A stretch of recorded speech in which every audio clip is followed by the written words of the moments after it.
Hello everyone, क्या हाल चाल। आज हम अपनी सेकंड वीडियो स्टार्ट करेंगे सी प्रोग्रामिंग की। एंड जैसा कि आप सभी लोग जानते हैं कि एक वीडियो हो चुकी है। सो जिन लोगों ने पहली वीडियो नहीं देखी है तो वो पहली वीडियो देख सकते हैं, बट अदरवाइज इस वीडियो में आपको पूरा समझ में आएगा अगर आप पहली वीडियो नहीं देखते हैं। बट आई वुड रिकमेंड कि आप जाके देखिए फर्स्ट वीडियो को, जिससे आपको पूरी क्लियरिटी मिलेगी। सो गाइस, इसी के साथ स्टार्ट करते हैं इस वीडियो को। तो ये छोटा सा इंट्रोडक्शन है मेरे बारे में, that you guys can see.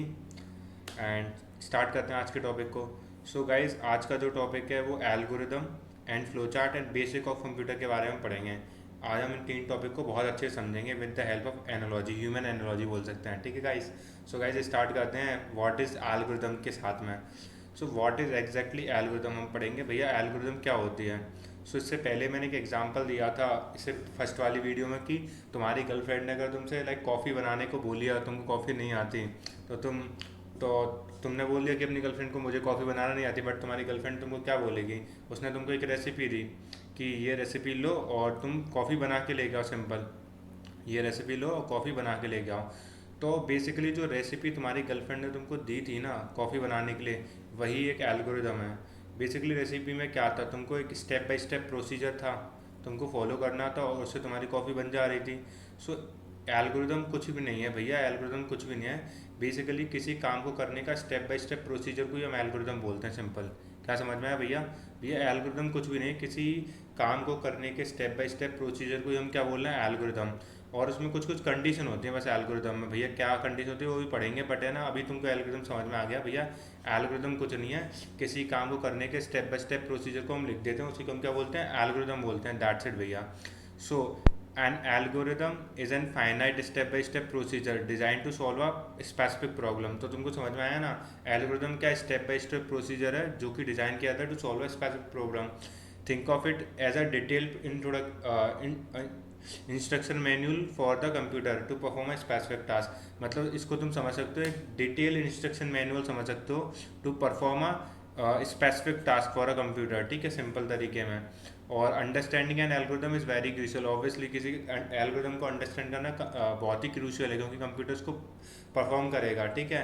And algorithms क्या होती है, बैकबोन होती है सॉफ्टवेयर और कंप्यूटेशनल प्रोसेस के बहुत सारे के। बट भैया एल्गोरिदम की कुछ कुछ कंडीशंस भी होती हैं ना। हाँ यार, ये भी होती हैं। तो ये देखो, जो कंडीशन होती है, तीन कंडीशन होते हैं कि जो तुम्हारी एल्गोरिदम वो क्या होनी चाहिए, फाइनाइट होनी चाहिए। अब तुम्हारी गर्लफ्रेंड कोई तुमको काम दे और वो बोले इनफाइनाइट तक तुमको करते जाना है, उसमें इनफाइनाइट स्टेप है, तुम करने जाओगे नहीं ना, क्योंकि अब तुम ऐसा कोई काम करने ही नहीं जाओगे जो इनफाइनाइट स्टेप होंगे। तो एल्गोरिदम शुड बी फाइनाइट, कि उसमें जो स्टेप हैं वो ऑलवेज टर्मिनेट होने चाहिए। एक डेफिनेट नंबर ऑफ स्टेप होने चाहिए। समझ में आ रहा है। अब कोई ऐसा प्रोसेस होता ही नहीं कि इनडेफिनेट नंबर ऑफ स्टेप हो। अब मान लो तुमने अपने कंप्यूटर को ऐसा काम दे दिया जो चलता ही जा रहा है, चलता ही जा रहा है, चलता ही जा रहा है, तो कंप्यूटर तो मर जाएगा ना। तो लाइक इसीलिए हम बोलते हैं कोई सी भी एल्गोरिदम होती है कंप्यूटर के लिए काम करने के लिए, उसमें ना फाइनाइट स्टेप होने चाहिए, पहली थिंग। दूसरा, जो एल्गोरिदम है उसमें एवरी स्टेप क्या होना चाहिए, एम्बिग्यूस होना चाहिए। मतलब उल्टा बोले कि अनएम्बिगुअस नहीं होना चाहिए। Each step should be in the algorithm crystal clear होना चाहिए एंड प्रिसाइजली डिफाइंड। मतलब अनएम्बिगुअस नहीं होना चाहिए, शॉर्ट ऑफ बोल सकते हैं कि जो स्टेप है वो अनएम्बिगुअस नहीं होना चाहिए। अब मान लो तुम्हारी गर्लफ्रेंड ने तुमको रेसिपी दी कॉफ़ी बनाने की, और उसमें एक ऐसा स्टेप लिखा होता है जो तुमको समझ में ही नहीं आ रहा है, किसी को समझ में ही नहीं आ रहा है, तो तुमको कॉफ़ी बना पाते नहीं बना पाते ना। ऐसे तुम कंप्यूटर को ऐसी एल्गोरिथम दो जिसमें एक ही स्टेप लिखा है जो कि अनएम्बिगुअस है, समझ में ही नहीं आ रहा, तो कंप्यूटर वो काम कर पाएगा नहीं कर पाएगा। सो इसीलिए एल्गोरिथम के जो एवरी स्टेप हो अनएम्बिगुअस होना चाहिए। तीसरा थिंग है कि जो एल्गोरिथम है करेक्ट होना चाहिए। करेक्ट मतलब भैया क्या, कि जो एल्गोरिथम तुमने लिखी है ना वो हर इनपुट के लिए आउटपुट देनी चाहिए। मतलब ऐसा नहीं होना चाहिए तुमने लिखा कि तुमने ना एक एडिशन फंक्शन बनाया ऐड करने वाला, अब ऐसा नहीं होना चाहिए वो दो दो पॉजिटिव नंबर को ही ऐड कर रहा है, वो नेगेटिव नंबर को भी ऐड करके देना चाहिए। तुमने तो एडिशन का फंक्शन लिख दिया कि भैया ए प्लस बी, ये एडिशन का फंक्शन लिख दिया मैंने, बट ये ना पॉजिटिव नंबर को ही ऐड करेगा, नेगेटिव नंबर को भी तो ऐड करना चाहिए ना। तो लाइक तुम्हारी एल्गोरिथम क्या होना चाहिए, करेक्ट होना चाहिए, वो सारे इनपुट के लिए डिफाइंड होना चाहिए, सिंपल थिंग। सो एल्गोरिदम, अब ये तुमको समझ में आएगा भैया एल्गोरिदम क्या होता है। भैया कुछ नहीं है, किसी काम करने का स्टेप बाय स्टेप प्रोसेस को हम एल्गोरिदम बोलते हैं। एल्गोरिदम की तीन कंडीशन है, एवरी स्टेप फाइन, वो नंबर ऑफ स्टेप फाइनाइट होना चाहिए, और एवरी स्टेप अनएम्बिगुअस होना चाहिए, और algorithm should be correct, her input के लिए आउटपुट मिलना चाहिए। अब भैया ये तो आप बता दिया। ये नीचे क्या स्टेप लिखा है? नीचे लिखा है algorithm can be represented in the various वे। एक एल्गोरिदम को रिप्रेजेंट करने के बहुत सारे वे होते हैं, ठीक है। एक तो सिंपल नेचुरल लैंग्वेज हम कर सकते हैं, जो कि तुम्हारी गर्लफ्रेंड ने तुमको कॉफ़ी बनाने की रेसिपी दी थी, सिंपल थिंग। एक क्या कर सकते हो, like cookie recipe, like coffee बनाने की रेसिपी। एक मोर स्ट्रक्चर्ड वे में हम सूडो कोड बोलते हैं उसको, एक थोड़ा मोर स्ट्रक्चर्ड बोल सकते हैं सूडो कोड। अभी बताऊंगा सूडो कोड क्या होता है अच्छे तरीके से। तीसरा एक विजुअल फॉर्म में हम रिप्रेजेंट कर सकते हैं, फ्लो चार्ट की फॉर्म में, ठीक है। Regardless representation every algorithm follow a clear pattern. अब तुम रिप्रेजेंटेशन कैसा भी हो, बट एवरी एल्गोरिदम में क्या होता है, एक सिंपल प्रोसेस होता है। पहले हम इनपुट लिखते हैं, फिर कुछ सीरीज ऑफ स्टेप होते हैं, फिर आउटपुट होता है सिंपल।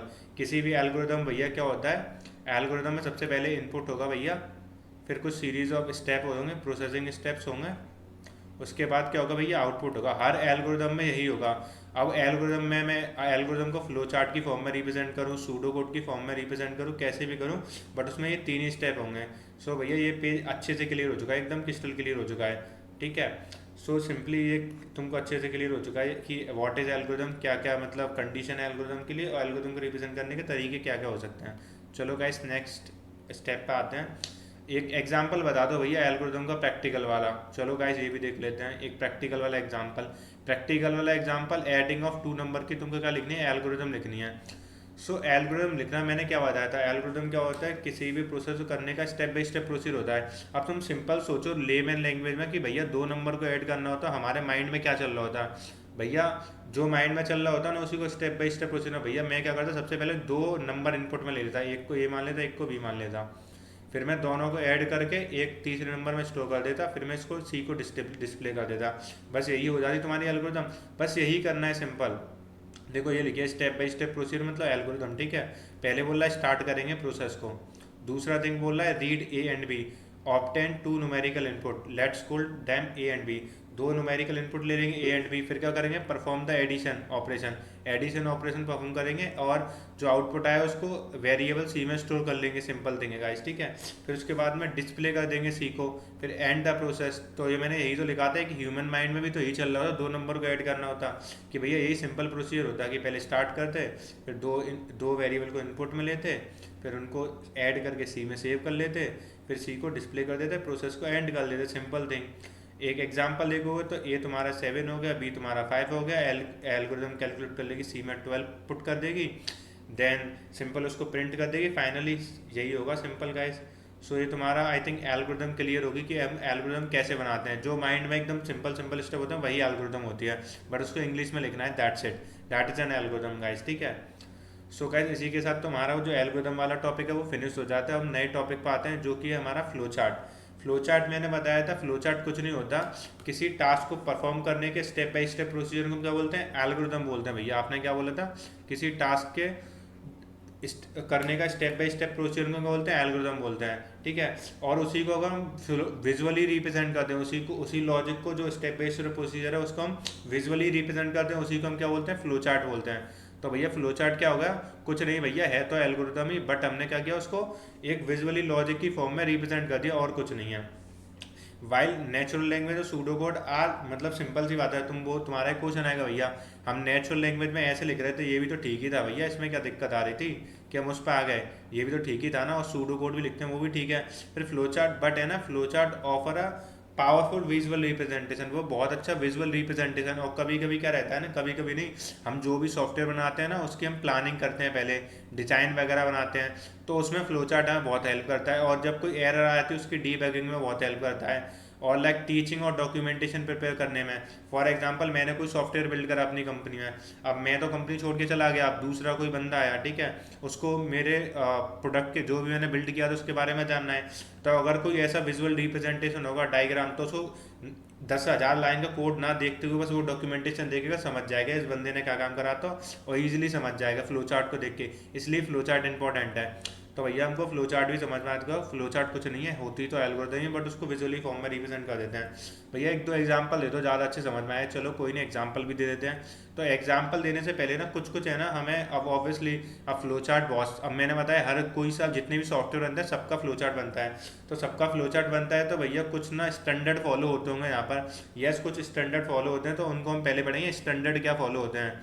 तो कुछ नहीं है, कुछ कुछ सिंबल सॉल्व होते हैं स्टैंडर्ड का मतलब, और कुछ नहीं है। स्टैंडर्ड भैया बता दो, जैसे अगर तुम्हें इन स्टार्ट और एंड करना है तो एक ये वाला सिंबल होता है, ओवल बोलते हैं इसको, ठीक है, ओवल, ठीक है। अगर तुम्हें आगे मूव करना है, ठीक है, या बैकवर्ड जाना है तो एरोज होते हैं, ठीक है।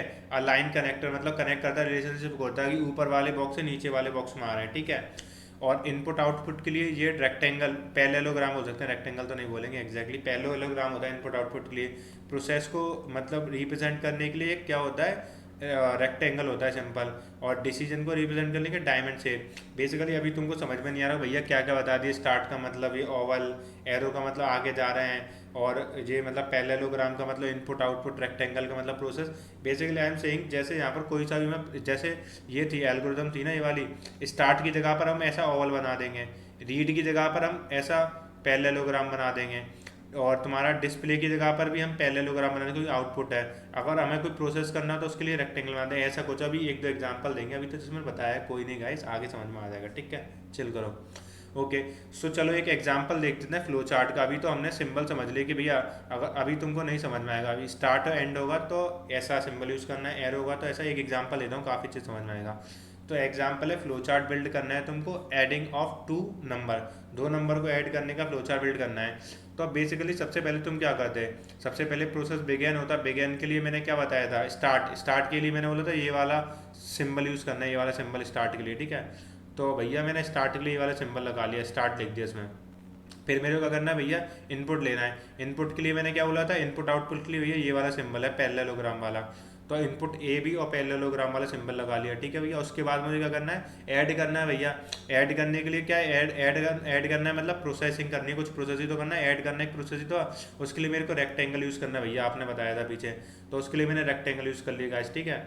उसके बाद भैया मेरे को करना है, सी को डिस्प्ले करना है। डिस्प्ले मतलब आउटपुट में देना है, ठीक है, आउटपुट में देना है। तो उसके बाद मैं क्या करूँगा भैया, आउटपुट के लिए मेरा कौन सा बॉक्स है, अगेन पैरेललोग्राम वाला है सिंबल, तो मैंने डिस्प्ले सी वाला कर दिया।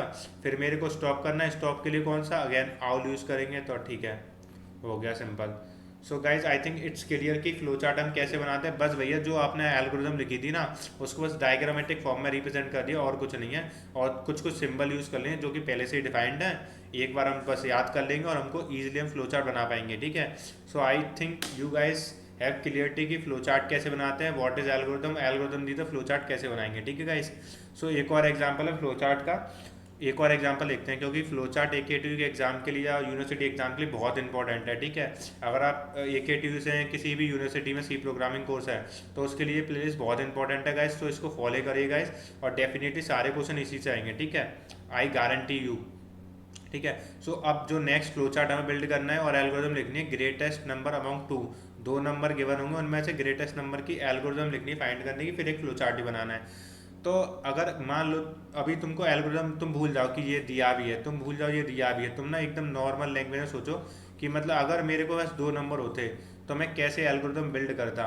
तो सिंपल है, तुम क्या करते भैया, पहले दो नंबर इनपुट में लेते हैं, ठीक है। फिर क्या चेक करते, ए ग्रेटर देन बी है तो तुम बोलते ए बड़ा है, अगर अगर ए ग्रेटर देन बी वाली कंडीशन यस है, तुम बोले थे ए बड़ा है, नो है तो तुम बोलते बी बड़ा है, इतना ही लिखना होता, सिंपल थिंग है। तो बस यहाँ भी यही करना है, दैट्स इट, इतना ही लिखना है एल्गोरिथम में, और कुछ नहीं करना।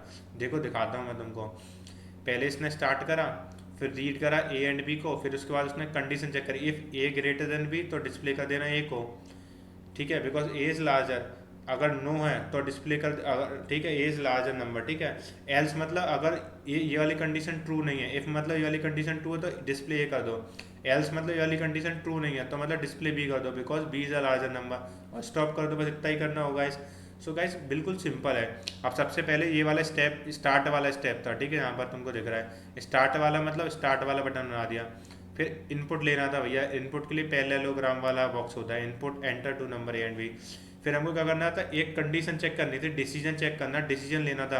डिसीजन के लिए मैंने कौन सा सिंबल बोला, डायमंड सिंबल बोला था ना गाइस, डिसीजन के लिए डायमंड सिंबल। तो डिसीजन के लिए मैंने इस ए ग्रेटर देन बी, अगर यस है, अगर यस है तो display the first number because that is greater, और उसको डिस्प्ले करने के बाद मुझे क्या कर जाना है, स्टॉप कर जाना है, सिंपल समझ में आ रहा है, उसको डिस्प्ले करते ही स्टॉप कर जाना है। बट अगर अगर ए ग्रेटर देन बी नहीं है तो मतलब नो वाली थिंग होगी, नो वाली थिंग है तो मतलब डिस्प्ले क्या कर देना है मेरे को, सेकंड नंबर, फिर स्टॉप कर जाना है। तो आई थिंक ये वाला डिस्प्ले फ्लो चार्ट क्लियर होगा ऐसा आपको, आई थिंक इट्स क्लियर, बहुत अच्छे से क्लियर हो गया फ्लो चार्ट अच्छे से आई थिंक, ठीक है। सो गाइस तुमको फ्लो चार्ट भी क्लियर हो चुका, मैंने उसके एग्जांपल दे दिए और एल्गोरिथम भी अच्छे से क्लियर हो गया, ठीक है। सो नेक्स्ट टॉपिक पे आते हैं, फ्लो चार्ट आपको क्लियर हो चुका है। नेक्स्ट टॉपिक है computer basics and IPO model. एक तो हमें बेसिक ऑफ कंप्यूटर पढ़ना है और आईपीओ मॉडल पढ़ना है। बेसिक ऑफ कंप्यूटर में सबसे पहले कंप्यूटर की डेफिनेशन, एक तो अब बेबी भी जब तुम आप बच्चे थे ना, बच्चे पे आपने पढ़ी होगी कंप्यूटर की डेफिनेशन जब बेबी थे, ठीक है, मतलब ठीक है छोटी क्लास में फर्स्ट सेकंड थर्ड में।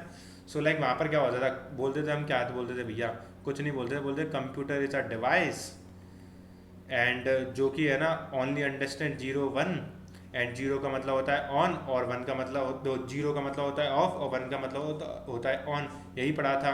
एंड अब भी वही डेफिनेशन है sort of, computer is N electronics device, ठीक है, that is a programmable machine. वहाँ पर जीरो वन का मतलब तुमको क्या लगता था, ओनली जीरो वन, अब तुमको पता है जीरो वन का मतलब क्या होता है, प्रोग्रामिंग, जीरो मतलब तो तुमको पता है प्रोग्रामिंग है, तो मैं बोल सकता हूँ कि प्रोग्रामेबल मशीन है जो कि एक्सेप्ट करता है कि इनपुट और फिर प्रोसेस करता है अकॉर्डिंग टू दैट, कुछ सेट ऑफ इंस्ट्रक्शन दिया था जिसको हम एल्गोरिथम बोलते हैं, और क्या करता है डेटा भी स्टोर करता है और उसके बाद में कुछ आउटपुट देता है। बेसिकली कंप्यूटर को हम क्यों यूज़ में करते हैं, कंप्यूटर हमारा कोई सा भी काम कर देता है, मतलब मोस्ट ऑफ द काम कंप्यूटर कर देता है, बट वो उसके लिए इनपुट लेता है, एक एल्गोरिथम लेता है, फिर प्रोसेस करता है और कुछ है ना डेटा को स्टोर भी कर लेता है और आउटपुट देता है। तो मैं क्या बोल सकता हूँ, computer is an electronic device और programmable machine that accept an input, process something according to the some instruction of program and produce the output, ऐसे बोल सकता हूँ कि नहीं, कंप्यूटर यही तो करता है। फिर है ना कंप्यूटर का एक आईपीओ मॉडल होता है, I for input, P for process, O for output model. So simple thing है, फंक्शनलिटी देखी जाए तो इनपुट, प्रोसेस और आउटपुट, ठीक है। सो अब इसके बारे में पढ़ेंगे आईपीओ मॉडल के बारे में काफ़ी अच्छे में डिटेल में, ठीक है। सो गाइस नेक्स्ट पेज पे है। तो आईपीओ में जैसे मैंने आई फॉर इनपुट, तो इनपुट के लिए बेसिकली तुम हमें कंप्यूटर में क्या देना होता है, इनपुट देना होता है। फॉर एग्जांपल मैंने दो नंबर को ऐड करने का प्रोग्राम लिखा था, दो नंबर तो देने पड़ेंगे ना एज आ इनपुट, वो कैसे दूंगा, कीबोर्ड से इनपुट में दूंगा, माउस से इनपुट दे सकता हूँ मैं, ठीक है। बहुत सारे डिवाइस मतलब डिवाइस होते हैं इनपुट देने के लिए, कीबोर्ड हो गया, माउस हो गया, ठीक है, और पेन ड्राइव से मैं इनपुट दे सकता हूँ, ठीक है। दूसरा थिंग भैया जो सीपीयू होता है, सीपीयू बेसिकली जो इंसान होता है ना, इंसान के लिए इनपुट क्या है, खाना, और इंसान के लिए जो उसका दिमाग है वो सब कुछ करता है, ब्रेन। तो कंप्यूटर के लिए इनपुट क्या है, उसका इनपुट है, मतलब ठीक है, इनपुट जो जिससे काम करता है वो, ठीक है। और जो इंसान के लिए ब्रेन होता है, कंप्यूटर के लिए क्या होता है, सीपीयू होता है। सीपीयू कंप्यूटर का क्या होता है, ब्रेन होता है, सेंट्रल प्रोसेसिंग यूनिट, जैसा इसका नाम है सेंट्रल प्रोसेसिंग यूनिट, मतलब एकदम भाई कंप्यूटर इसके बिना कुछ नहीं है, ठीक है, समझ में आ रहा है, बिना सीपीयू के कंप्यूटर कुछ नहीं है। क्योंकि ऑब्वियसली जैसे बिना दिमाग के इंसान कुछ नहीं है, वैसे बिना सीपीयू के कंप्यूटर कुछ नहीं है। तो ये होता है central processing unit, brain of the computer बोलते हैं, रिस्पॉन्सिबल फॉर एग्जीक्यूटिंग इंस्ट्रक्शन। कोई सा भी काम करना होता है वो कंप्यूटर के सीपीयू के द्वारा ही हो रहा होता है, इसलिए इसको दिमाग बोला जाता है। इसमें दो चीज़ें होती हैं लाइक गाइस, एक तो क्या था एएलयू, अर्थमेटिक लॉजिक यूनिट, जो कि किसी भी मैथमेटिकल ऑपरेशन को परफॉर्म करने का काम आता है, addition, subtraction, division and all कुछ भी। और एक होता है कंट्रोल यूनिट, जो कि कंट्रोल फ्लो को, मतलब कौन सा इनपुट लेना है, कौन सा आउटपुट देना है, कब क्या करना है, वो सारी चीज़ें कंट्रोल करने का काम आता है। तो सीपीयू के अंदर भैया दो पार्ट हो गए, एक तो भैया ALU arithmetic logic unit plus एक CU control unit. Arithmetic logic unit mathematical operation perform करने का काम आता है, control unit control operation perform करने का काम आता है। भैया हमको पता पड़ गया, आईपीओ मॉडल पढ़ रहे थे उसमें हमने इनपुट यूनिट देख लिया कि भाई कीबोर्ड हो गया और माउस हो गए, सारे इनपुट यूनिट होगी, इनसे हम इनपुट देते हैं, ठीक है। स्कैनर हो गया, माइक्रोफोन्स हो गए, ठीक है, सारे क्या हो गए, वेरियस सेंसर हो गए, हमारे इनपुट यूनिट हो गए। सीपीयू क्या होगा, हमारे कंप्यूटर का दिमाग हो गया।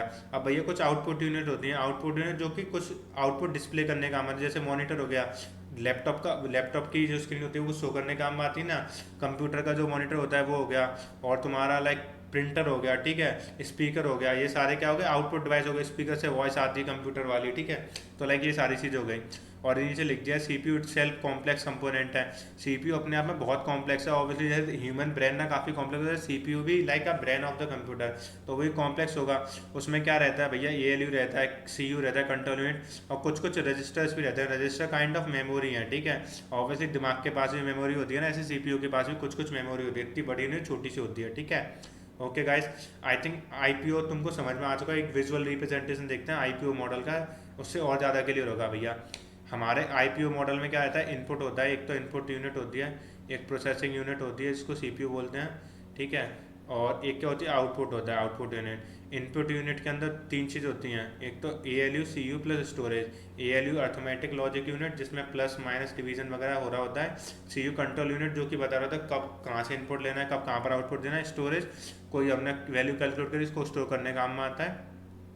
सो गाइज इसी के साथ में आज के टॉपिक फिनिश होते हैं। आज हमने तीनों के तीनों टॉपिक पढ़ लिए गाइज। क्या कहा था, एक तो what is an algorithm, flow chart क्या है, तीसरा बेसिक ऑफ कंप्यूटर। ठीक है, बेसिक ऑफ कंप्यूटर हमने पढ़ लिया, काफ़ी अच्छे से पढ़ लिया भैया, अच्छे समझ में आया। और कोई डाउट हो तो कमेंट सेक्शन में बता देना गाइज। और लाइक कुछ कुछ जो मैंने एग्जांपल दिया था गर्लफ्रेंड बॉयफ्रेंड वाला, अगर ना समझ में आया तो पहली वीडियो जाके देख लेना है, because that is also important. और AKTU के लिए ये सीरीज़ बहुत ज़्यादा इंपॉर्टेंट है, सारे क्वेश्चन इसी सीरीज़ से आएंगे गाइज। सो ये कुछ इंपॉर्टेंट पॉइंट है गाइस। चैनल को सब्सक्राइब कर लेना, वीडियो अच्छी लगी हो तो लाइक कर देना guys, because that is important for the future update for you guys. ठीक है, और जो नोट्स हैं आज के लेक्चर के वो आपको डिस्क्रिप्शन में मिल जाएंगे वीडियो के में। और लिंक्डइन पर मुझे कनेक्ट कर लेना फॉर द फ्यूचर अपडेट और the guidance. You can connect with me on the LinkedIn, एक कनेक्शन बन जाता है। और डिस्क्रिप्शन में एक व्हाट्सअप ग्रुप का लिंक भी है फॉर द डिस्कशन, उसको तुम ज्वाइन कर सकते हो। ठीक है guys, for the discussion. So guys इसी के साथ एंड करते हैं। Best of luck guys. Okay guys.